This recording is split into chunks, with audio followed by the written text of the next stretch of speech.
எங்கே சார் கிடைக்குது இந்த சாதனை? சார் நான் சாதிச்சதே இல்லை. மார்க்கில் ஆவரேஜ், அறிவில் ஆவரேஜ், பர்சனாலிட்டியில் ஆவரேஜ். நான் என்ன சார் பண்ணட்டும்? ஒன்று நல்லா படித்து 100 மார்க் எடுக்கணும், இல்லைன்னா படிக்காமல் ஃபெயில் ஆகிடணும். நான் நல்லா படித்து 50 மார்க் எடுப்பேன்.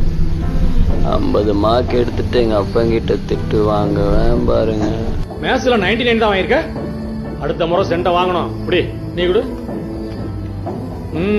இங்கிலீஷ், மேத்ஸ், சயின்ஸ் 3த்துலயும் சென்டம். வெரி குட்ரா. போய் படிப்போம். பாப்பா படிப்பாளி, உன் தம்பி எப்படி வாங்கியிருக்கான் பாரு. கொடு. என்னத்தான் வாங்கியிருக்க போற? Average average average average.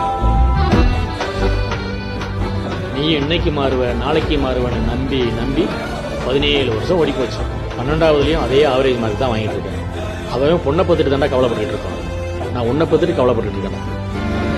சுத்தி 100 பேர் இருக்கும்போது தனிமையா ஃபீல் பண்ணுவீங்களா சார்? ஃபீல் பண்ணுவீங்களா சார்? நான்லாம் ஏன் சார் வாழணும்? யாருக்கு சார் வாழணும்? சொல்லுங்க.